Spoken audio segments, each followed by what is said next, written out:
있을 것을 누가 능히 그에게 구하리요. 아멘. 우리 한번 인사하겠습니다. 주의 말씀을 사랑합니다. 한번 인사하겠습니다.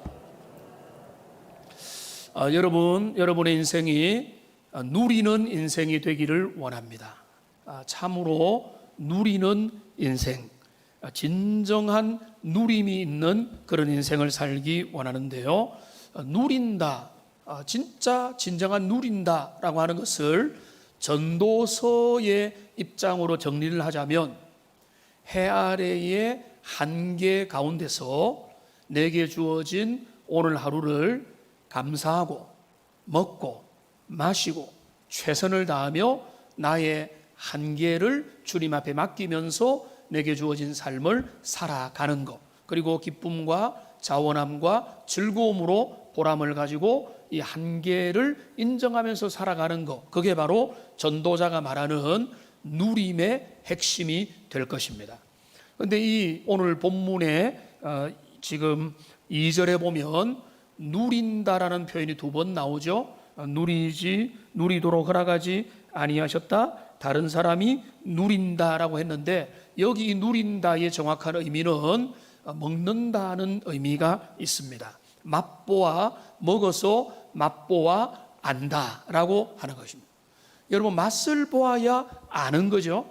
그런데 그 맛을 못 보고 다른 사람의 설명을 통해서 이런 것이다, 저런 맛이다 우리가 들을 수 있고 이해를 할 수 있습니다. 그런데 내가 맛을 보면 그 맛을 알게 되는 것입니다. 여러분, 커피 같은 경우에 어린아이들 못 마시죠.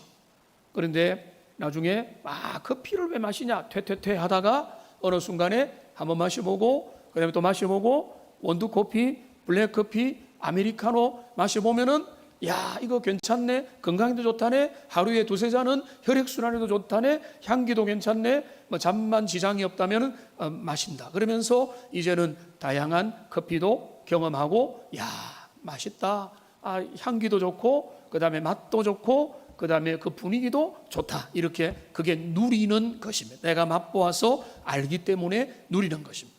인생을 누린다는 것은 하나님을 누리는 것과 같습니다. 시편 34편 8절에 보면은 이런 말씀이 있습니다. 같이 한번 읽어보겠습니다. 너희는 여호와의 선하심을 맛보아할지어다. 그에게 피하는 자는 복이 있도다. 자, 하나님을 아는데 어떻게 안다고요? 여기 맛보아 안다. 이게 누린다는 거예요. 맛보아서 아는 것입니다.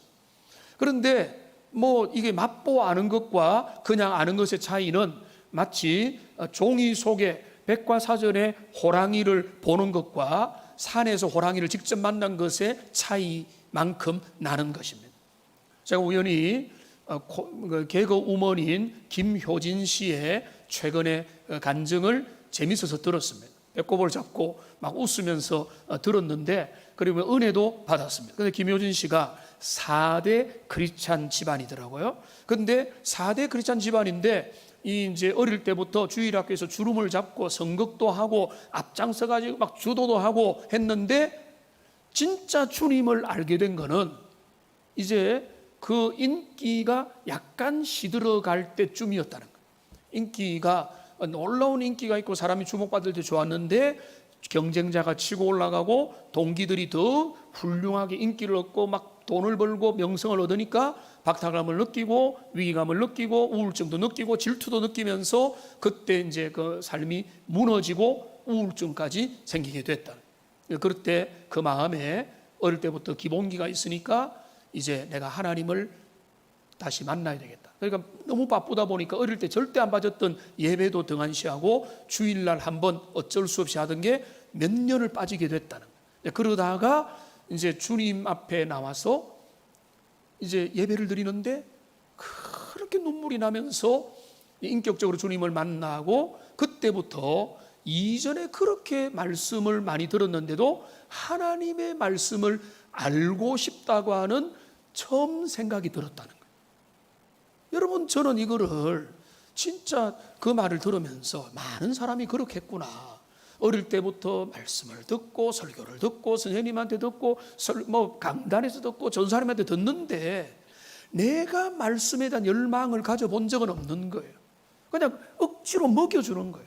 근데 어느 순간에 내 인생의 어떤 한계 상황에서 주님을 만나고 나니까 내가 하나님의 내 인생의 교과서인 말씀을 알고 싶다, 그런 갈망이 생기고, 그때부터 성경을 공부하고 일부러 찾고 성경을 일독을 하고 막 이렇게 찾아가면서 그때부터 삶의 그 누림이 생겨나게 돼요.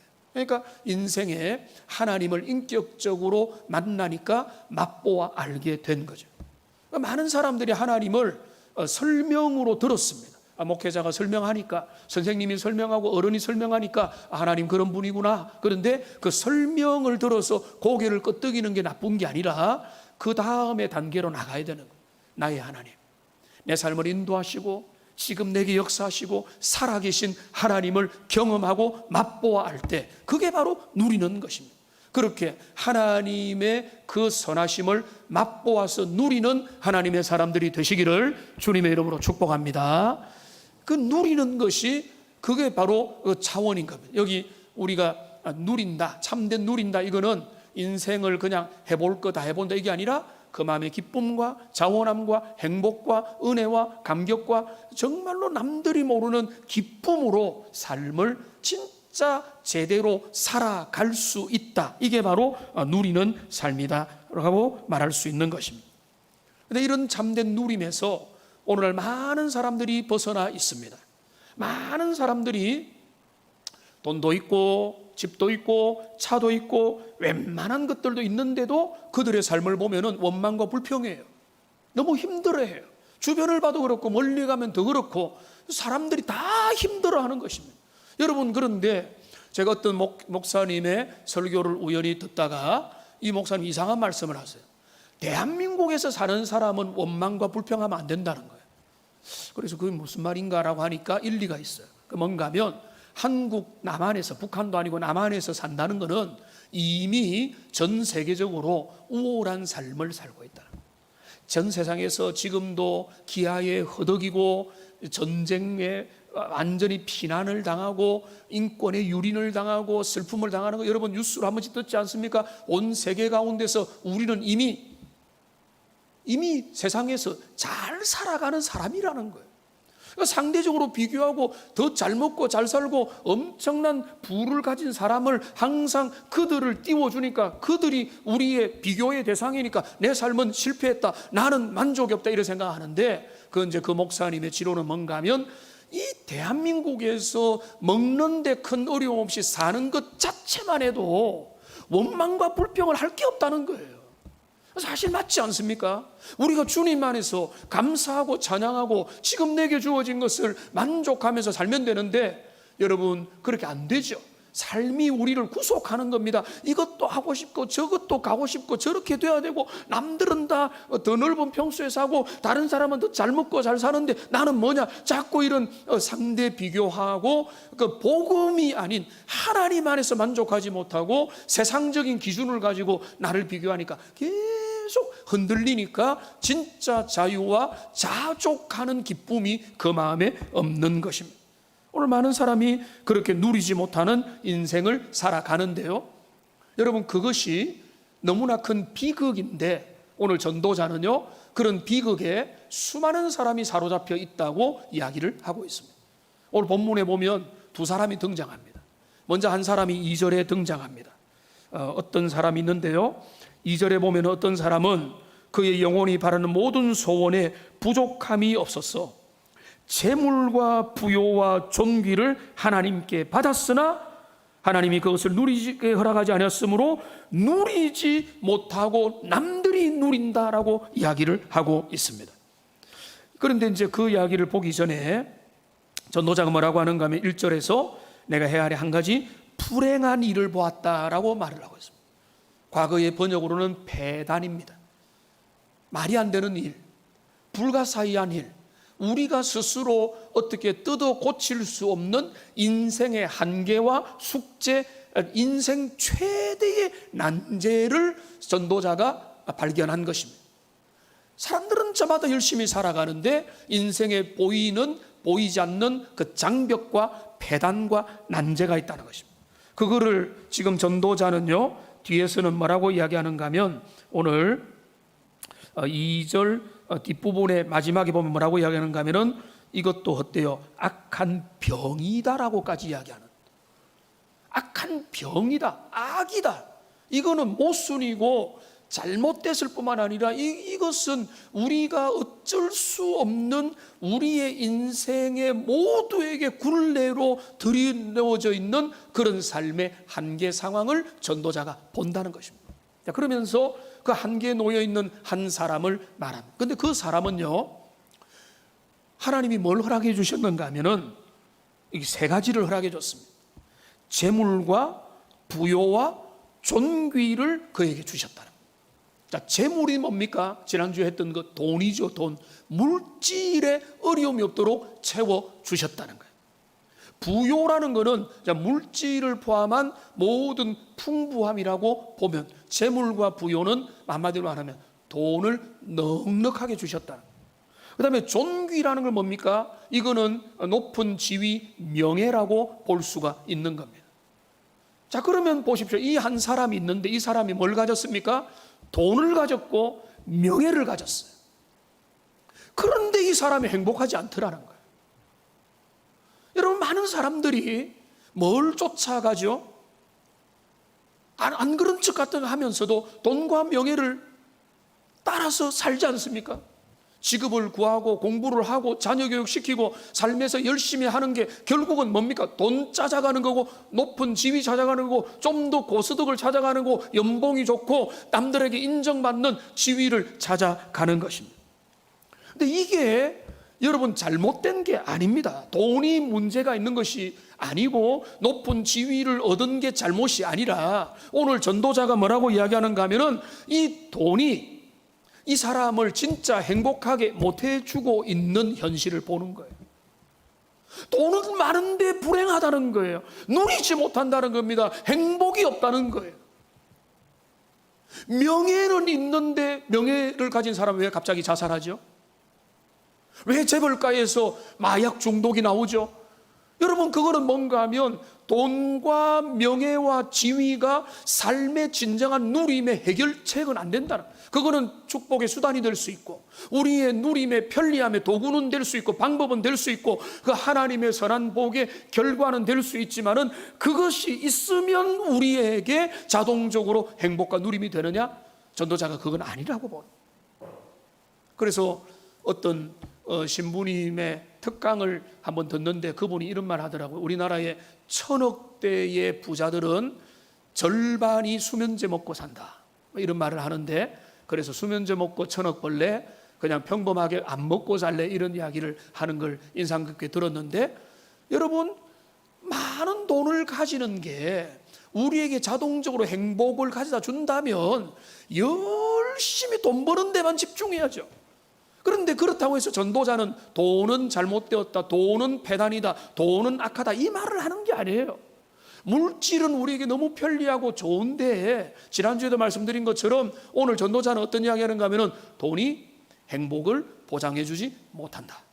명예가, 지위가, 우리의 삶의 높은 신분이, 학벌이 우리의 진짜 진정한 행복을 보장해 주지 못한다는 거예요.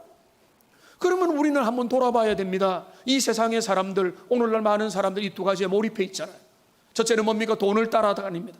돈을 벌기 위해서 어떻게 하면 돈 문제에서 자유로울까? 어떻게 하면 돈에서 정말 해방되고 남 부럽듯이 남 부러운 그 돈을 벌고 더 좋은 것들을 다 구입하고 소비하여 살아갈 수 있을까? 이 여기에 혈안이 되어 있는 거예요. 그리고 또 하나 뭡니까? 우리가 자녀 교육을 열심히 잘 시켜서 교육을 시키고 그들에게 계속 푸시를 또 하는 것은 뭡니까? 자녀들 열심히 교육을 시켜서. 근데 이해는 충분히 되죠. 그나마 안정적이고 좀 더 좋은 지위에서 좀 더 행복하게 살라고. 여러분, 그런 것들이 행복을 위해서 좀 더 편리한 조건일 수는 있겠지만은, 전도자가 이야기하는 거예요. 인생에 정말로 어이없는 일이 있다. 돈이 그렇게 많고 그리고 여기 지위가 그렇게 있는데 이 사람은 누리지 못하더라는 거예요. 전도자가 바라보는 이상한 일이 바로 그 일이라. 그 다음에 그는 두 번째로 또 이제 이야기를 합니다. 또 한 사람을 등장시키는데, 이 사람은 어떤 사람인가 하면 3절을 보세요. 100명의 자녀가 있어요. 100명의 자녀를 낳고 또 장수하여 사는 날이 많습니다. 그러나 그의 영혼은 그러한 행복으로 만족하지 못하고 그가 안장되지 못하면 나는 이르기를 낙태된 자가 그보다 낫다 하리니. 자, 이 사람 어떤 사람입니까? 두 가지 문제가 해결된 것 같아요. 첫째는 뭡니까? 100명의 아들이 있습니다. 여러분, 원래 번역에는 아들이었어요. 그런데 오늘 자녀로 바뀌었죠. 여기 애매한 부분이 있어서 아들이면 딸들도 있으니까 뭐 한 150명 되나 이렇게 돼서 자녀라고 하니까 아들, 딸인데 하여간 100명의 자녀가 있어요. 그리고 오래 살았습니다. 여러분, 다산과 장수는요, 성경이 말하는 대표적인 축복의 결과입니다. 하나님이 은혜 주시고 복 주시면 자녀가 많고 또 오래 사는 겁니다. 그런데 전도자는 그 부분도 파고듭니다. 무조건 그런가? 100명의 자녀가 있고 오래 산다고 해서, 그런데 그가 행복을 누리지 못한다면, 이 두 가지 조건, 행복을 누리지 못한다면, 그리고 그 다음에 뭡니까? 안장되지 못한다면. 안장되지 못한다는 뭔가 하면 무덤에 편히 누이지 못한다는 거예요. 이거를 가만히 생각해 보세요. 내가 이제 무덤에 누일 때가 됐어요. 내가 눈을 감아야 돼요. 무덤에 들어가도 장사 지낸받아야 되는데 편히 눈을 감지 못하겠는 거예요. 자녀가 눈에 밟히고, 남편이 눈에 밟히고, 아내가 눈에 밟히고, 왼수들이 눈에 밟히고, 해결하지 못했던 문제들이 눈에 밟혀가지고 그냥 편히 누워서 죽지도 못할 상황에 빠진 이 사람의 인생이라면, 그가 자녀 100명이 있고 오래 산다고 해서 무슨 그 좋은 게 있다, 그 인생 진짜 행복한 인생이냐, 바로 그 말을 묻고 있는 것입니다. 그가 행복을 누리지 못한다면, 그가 자족하지 못하고 그가 은혜를 누리지 못하고 정말로 기뻐하고 감사하지 못한다면 그 인생이 진짜 잘 사는 인생이냐라고 전도자는 도전을 하고 있는 것입니다. 그러니까 이게 이런 반문들을 전도자가 계속하는 거예요. 우리는 사회적인 기준이 있죠. 어느 정도가 성공한 인생이냐, 누가 괜찮은 삶을 살았느냐에 대한 사회적인 기준이 있습니다. 어느 차를 몰아야 되고, 어느 지역에 살아야 되고, 어떤 아파트에 살아야 되고, 어떠한 학벌을 가져야 되고, 어느 정도의 지위를 가지고 하면은 그 사람은 성공이냐 실패냐. 여러분, 맞습니다. 사회적으로는요, 여러분 선을 볼 때나 사람에게 소개받을 때도 서로 어울리게 소개를 시켜주죠. 왜? 사회적인 그레이드가 같이 비슷해야 된다고 보니까. 여러분, 그거는요, 나쁜 것은 아니지만은 눈에 보이는 것이고 영원한 것도 아니고 내면의 것도 아닌 거예요. 그 외적인 것이 무조건 잘못되었다는 의미를 말씀드리는 거 아니에요. 그런데 그 외적인 것들이 다 갖추어도, 이 네 가지를 보세요. 앞에부터 첫 사람, 두 사람을 보면은 이 사람이 어떻습니까? 돈도 많고 명예도 많고, 이 사람은 자녀도 많고, 그리고 오래 살았어요. 근데 불행해요. 문제는 그것입니다. 행복하지를 않는 거예요. 그 삶에 기쁨이 없는 거예요. 자유가 없는 거예요. 은혜가 없는 거예요. 만족이 없는 거예요. 그러니까 그 삶이, 그게 성공입니까? 잘 산 겁니까? 그러니까 사람들이 우리나라에 자살 1위죠.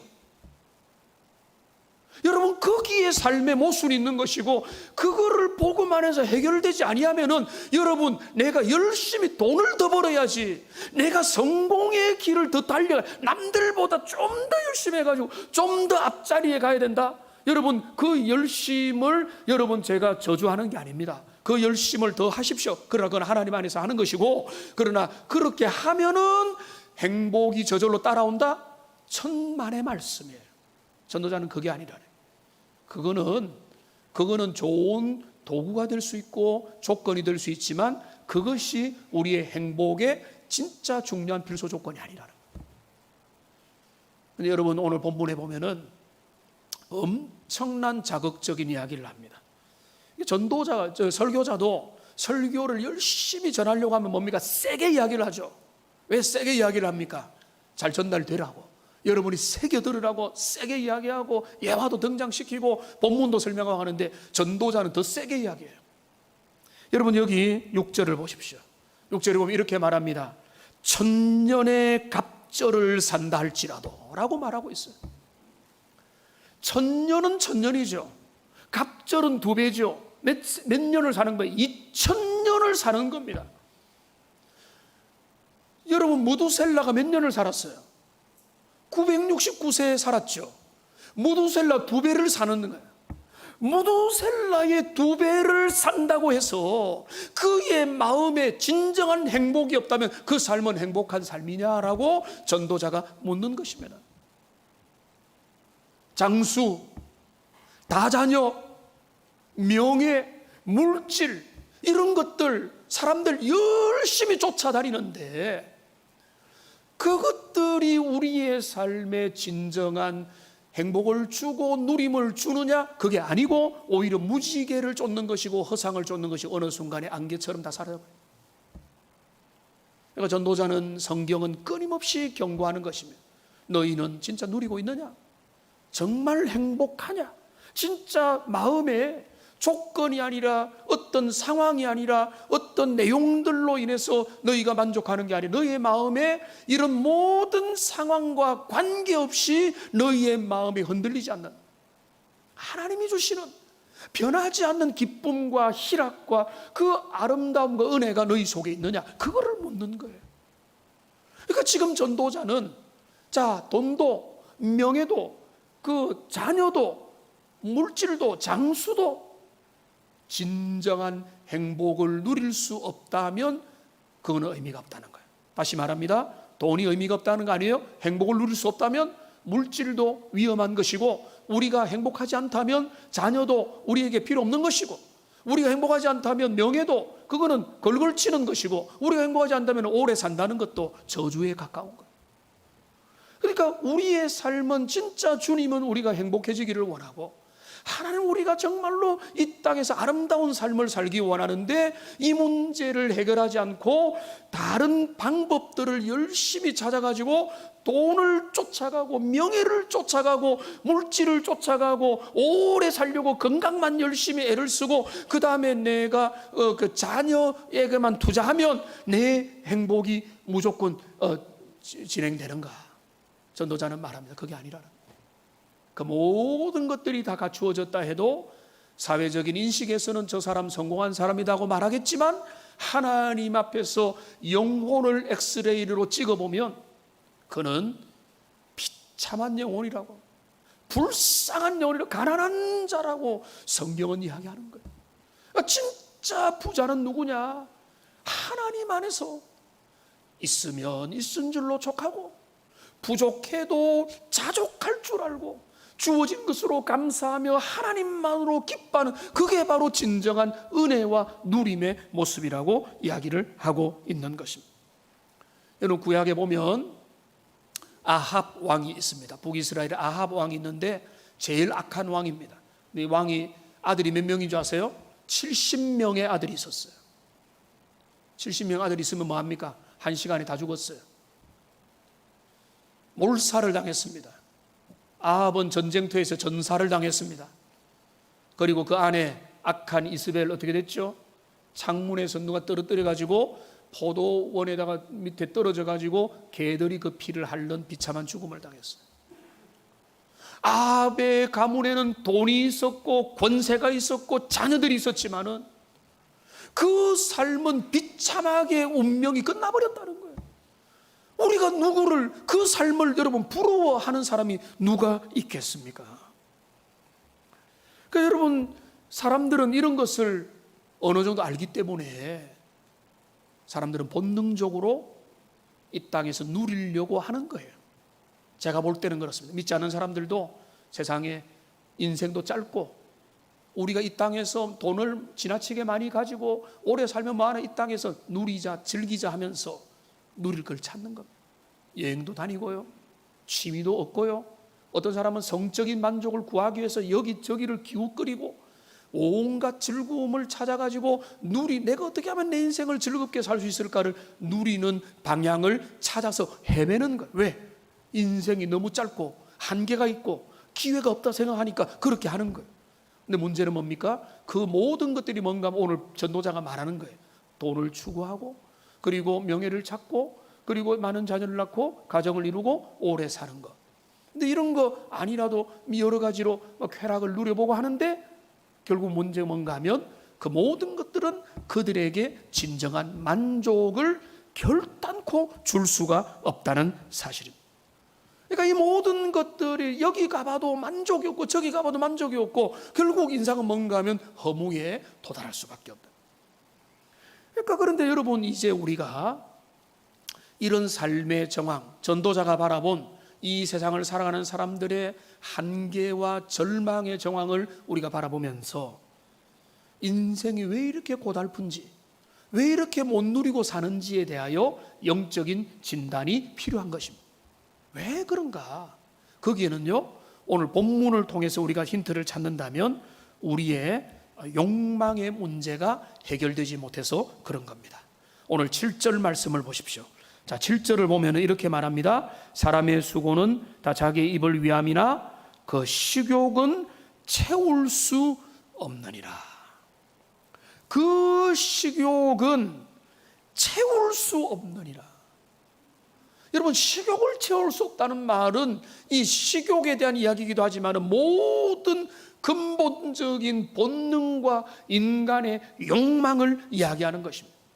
잘 먹고 높은 자리에 가고 인기를 얻고 명예를 얻고 돈을 벌고 훌륭하게 남들에게 인정받는 삶을, 남보란 듯한 삶을 살기 위해서 갖춰야 될 외적인 조건들을 이루기 위한 그 열심들에 있어서는 본능의 그 질주를 제어할 브레이크가 없다는 거예요. 인생의 한계는 바로 여기에 있는 겁니다. 사람들이 그칠 줄 모르는 거예요. 그래서 마약을 찾고 마약을 한두 번 즐기다가 결국은 빠져가지고 마약의 노예가 버립니다. 술을 찾고 결국은 알코올 중독자가 돼버리는 거예요. 그 이제 나의 사랑을 찾다가 성의 중독자가 돼버리는 거예요. 그 사람들이 뭔가에 대한 갈망들이 있어서 찾아가지만은 절대로 그러한 것들이 인생의 근본적인 문제에 대한 해결책이 될 수가 없는 건데, 전도자가 바라는, 그러면은 전도자가 바라는 그 해결책은 뭔가 하면 오늘 희미한 그림자처럼 나타나 있지만은 오늘 본문에 분명히 나타나 있다고 보는데요, 그거는 뭔가 하면 전도자가 이렇게 이야기합니다. 10절 말씀에 보면은, 10절에 보면은 뒷부분에 자기보다 강한 자와는 능히 다툴 수 없느니라. 여러분, 이 말에 주목하십시오. 자기보다 강한 자와는 능히 다툴 수 없다.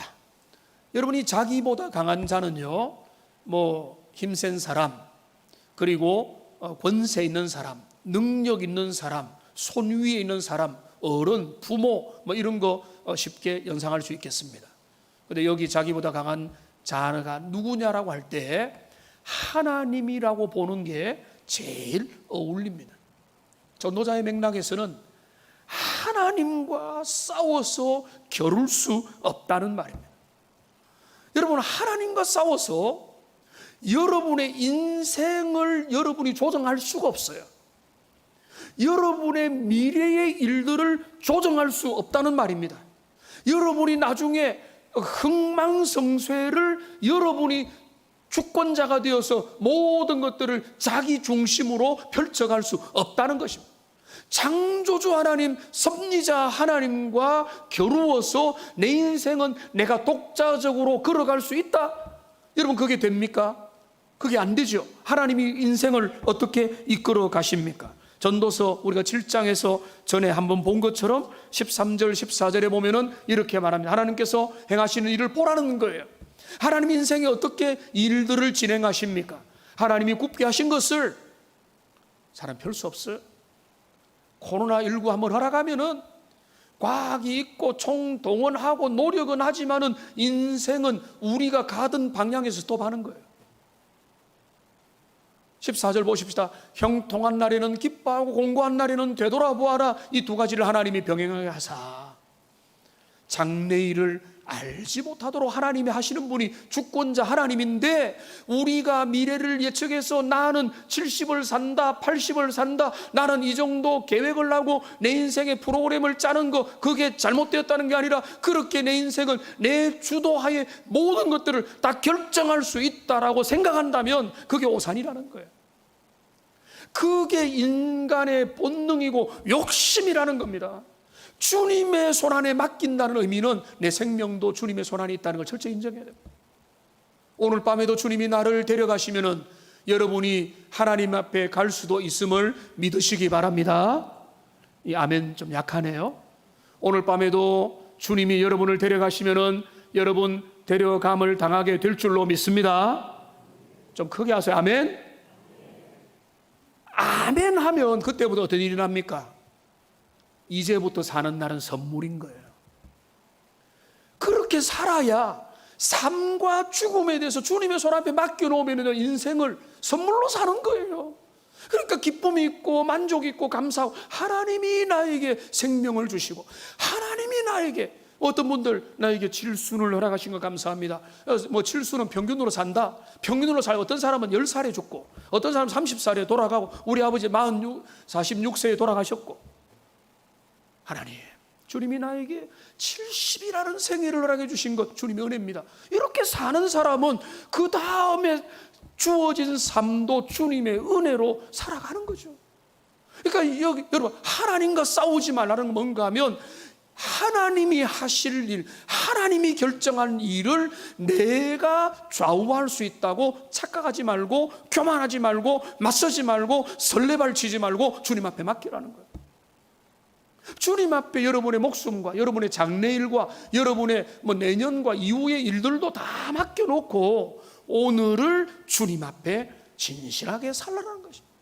오늘을 만족하고, 오늘을 최선을 다하고, 오늘을 믿음으로 살고, 오늘을 기도하며, 오늘을 감사하고, 오늘을 사랑하며. 그 흔적이 또 있습니다. 오늘 여기 주님이 말하는 것은 뭔가 하면, 여기 오늘 본문에 여기 그 9절을 보십시오. 9절에 보면은 눈으로 보는 것이 마음으로 공상하는 것보다 낫다라는 말이 있습니다. 눈으로 보는 것이 마음으로 공상하는 것보다 낫다. 이게 어떤 의미냐? 마틴 루터는 이렇게 번역을 했습니다. 다른 좋은 것을 생각함보다는 현재의 즐거운 것을 누리는 것이 낫다. 이렇게 번역을 했습니다. 이거 좋겠지, 저런 게 좋겠지, 저런 거 상상하고 공상하고 몽상에 빠져 있는 것보다, 오늘 내 옆에 있는 사람과, 오늘 내 옆에 있는 동료와, 오늘 내가 지금 걸어다니고 예배하고 살아가는 지금의 나의 삶에 충실하고 집중하고 이 삶에 최선을 다하는 게 하나님이 원하는, 전도자가 계속해서 말하는 인생 최고의 비법이라는 거예요. 그러니까 하루를 살아도 오늘을 최선을 다하여 하나님이 내게 주신 선물로 알고 사는 것, 그게 인생의 지혜인데, 이제 그러면 중요한 지점에 도달했습니다. 근데 이 오늘을 선물로 사는 마음은, 여러분, 이게 뭔가 하면 오직 주님을 만난 사람만이 가능하다.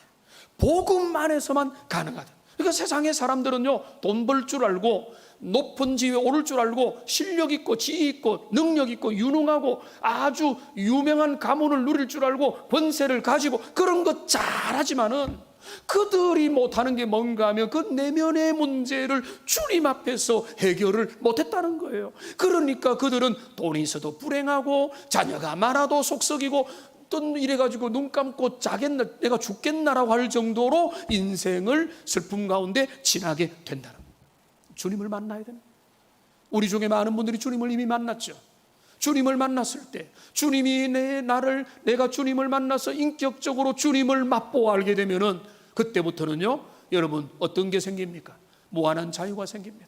기쁨이 그 속에서 샘솟이 일어납니다. 아무도 건드릴 수 없는 어떤 조건과 상황과 어떤 주변의 상황들, 돈이 더 많아지고 다른 게 많아지고, 하나님이 내 안에 주시는 그 은혜와 생명의 기쁨이 내 속에 샘솟듯이 일어나게 되는 것입니다. 그러니까 주님을 만났을 때 제가 가만히 생각해 보면요, 주님을 만나고 난부터 제일 많이 달라진 게 뭔가 하면, 하나님은 나를 자유의 삶으로 이끌어 주셨어요. 자유케 하신 거예요. 내면을 정말로 자유한 삶을 하나님 앞에 살게 하셨는데, 그런데 나는 정말 주님 앞에서 복음 앞에 있을 때마다 복음은 나를 자유케 하거든. 여러분, 얽매이기가 얼마나 많습니까? 삶에 매이고, 물질에 매이고, 어떤 건강에 매이고, 조건에 매이고, 때로는 일에 매이고, 사람에 치이고, 상사에 치이고, 주변에 치이고, 지는 것들이 많은데, 그런데 복음 안에 들었으면 복음은 우리를 자유케 하거든. 그런데 이거는 진짜 복음의 힘입니다. 우리 주님이 뭐라고 하십니까? 요한복음 8장 32절에 보면은 유명한 말씀이죠. 같이 읽겠습니다. 진리를 알지니 진리가 너희를 자유하게 하리라. 여러분, 그랬던 거예요. 제가 주님 만나고 말씀을 만나서 진리의 세계로 더 들어갈수록 자유하게 해요. 근데 어떤 사람은 거꾸로 가요. 복음 안에 왔는데, 교회 안에 왔는데 진리의 자유의 복음을 만나기는커녕 율법에 매여버려요. 종교석에 매여버려요. 잘못된 거에 매여가지고 자유를 잃어버려요. 정말 주님이 주시는 은혜와 자유와 선택의 자유와 이 땅의 삶을 살아가는 행복과 자유의 그 기쁨을 정말로 누려야 되는데, 그 기쁨은 그냥 저러면 내가 예수 믿어야 되나? 라는 생각이 들 정도로 자유에서 점점 멀어지는 겁니다. 그건 하나님의 원하는 뜻이 아니에요. 그 내면에 비록 얽매였지만은 나는 돌아가리, 그 흑인 노예마저도 복음을 받을 때 얽매였던 삶에서도 주님 앞에 자유했던 것처럼 복음 우리를 자유케 하고, 갈라디아서 5장 1절에 보면은 이렇게 말합니다. 그리스도께서 우리로 자유케 하려고 자유를 주셨다. 자유케 하려고 자유를 주셨는데 왜 너희는 다시 율법으로 돌아가고 얽매이는 데로 돌아가고 이상한 데로 돌아가서 종교석에 돌아가가지고 너희가 왜 스스로 얽매이느냐 이 말이에요. 다시는 종의 멍에를 매지 말라는 거예요. 그 율법의 명에도 매지 말고 어떤 사단이 우리를 괴롭히는 그 인생의 짐들의 멍에를 매지 말라고 하는 것입니다. 주님 안에 거하면, 너희가 내 안에 거하면 너희는 많은 열매를 맺는다고 했지 않습니까? 주님 안에 거하면 거기에 행복이 있고 기쁨이 있고 평안이 있는 거예요. 여러분, 주님 안에 거하면 되는 거예요. 이 자유에 대해서는요, 제가 영화 이야기를 하나를 하고 말씀을 정리하겠습니다. 영화 이야기를 잘 말씀 안 드리는데, 제 인생 영화 중에 하나가 있습니다. 쇼생크 탈출이라고 하는 영화입니다. 여러분, 많은 분들이 보셨겠지만 오래된 영화죠. 제가 한 두세 번 본 것 같은데 이번 휴가 중에 한 번 더 볼까 생각 중에 있습니다. 근데 그 쇼생크 탈출이라는 영화의 원래 제목을 보면은 이렇습니다. 더 쇼생크 리뎀션이라고 되어 있습니다. 쇼생크 리뎀션은 뭔가 하면 구속이라는 의미예요. 구속, 구원, 속죄, 대속이라는 의미. 근데 거기에 그 영화를 제가 정말 인상 깊게 보았던 있는데, 그게 이제 자유에 관한 주제가 거기 잘 다루어집니다. 두 장면이 있는데, 하나는 뭔가 하면 모간 프리먼이라고 하는 유명한 흑인 배우가 거기 등장해요. 근데 그 흑인 배우는 그 영화에서 오랫동안 감옥에 갇혀 있습니다. 감옥에 너무 오래 갇혀 있어 감옥의 생활이 익숙해요. 그런데 그는 이렇게 말합니다. 나는 오줌을 눌 때도 간수의 지시가 없으면 잘 나오지도 않는 정도가 되어버린 거예요. 근데 이 사람이 워낙 그 안에서 이제는 지시를 충실히 따르니까 이제는 모범수 가석방 기회를 얻어서 인터뷰를 합니다. 주어진 그 모범 답안을 가지고 결국은 해서 가석방에 성공해요. 그래서 밖에 나와서 마트에 가서 물건도 사보고 여러 가지 삶의 향기를 누려보다가 자유를 누릴 준비가 안 된 것을 발견하고 너무나 쓸쓸하게 자기 집에 돌아가서 스스로 목숨을 끊는 장면이 나와요. 자유를 누릴 준비가 안 된 거예요. 너무 얽매여 있다 보니까 자유를 잃어버린 거예요. 그 장면이 하나 인상적이고, 반대로 이 주인공의 진짜 멋진 장면이 나오는데, 그가 좀 오해 모함을 받아서 감옥에 갔어요. 나중에 이제 반전이 있는데 보실 분을 위해서 알려드리지는 않겠습니다. 근데 이 이제 주인공이 감옥 안에서 있는 중에, 감옥은 얽매인 장소인데 어느 화창한 날에 이제 감옥에 있는 죄수들이 마당으로 나와서 같이 뭐 걷기도 하고 운동도 하고 하는데, 이 주인공이 마당에 목 좋은데 햇빛 나는데 앉아가지고 그 클래식 음악을 즐기면서 정말로 행복한 얼굴로 그 시간을 만끽하는 그 장면이 있어요. 그러니까 그거는 그 사람이 뭐 주님을 잘 믿는 이런 거 제가 우선은 관계없이, 진정한 자유는 비록 얽매인 것 같았지만은 감옥도 주체하지 못하고 가둬둘 수 없는 내면의 자유라는 것을 저는 그 감독이 너무나 잘 그려줬다 이렇게 보거든요. 그래서 제가 그걸 명작 중에 하나라고 그렇게 보는데, 정말로 복음은 주님을 제대로 만나고 그 하나님을 맛보아 알게 되면 우리 인생은 정말로 기쁨과 자원함과 희락과 누림과 자유가 우리에게 생겨나는 것입니다. 여러분, 전도자가 이야기합니다. 돈이, 명예가, 많은 자녀가, 너희가 오래 사는 것이, 사람들이 거기에 열심을 내는데 그게 너무 필요하다는 것도 인정하는데 그게 너희의 영혼의 누림을 보증하느냐? 전도자의 대답은 그렇지 않다. 오히려 너희가 진짜 이 땅에서 누리려면 너희 한계를 인정하고 창조주 하나님의 손 앞에 너희 인생이 있다는 것을 인정하고 너에게 주어진 하루하루를 주님의 은혜에 덧입어서 살며 그 순간을 기뻐하고 한 끼에 가난한 음식에도 감사하며 살아가면 그게 진정한 하나님 안에 있는 누림의 삶이다. 이 참된 은혜와 누림이 여러분 모두의 것이 되기를 주님의 이름으로 축복합니다. 기도하겠습니다. 살아계신 하나님,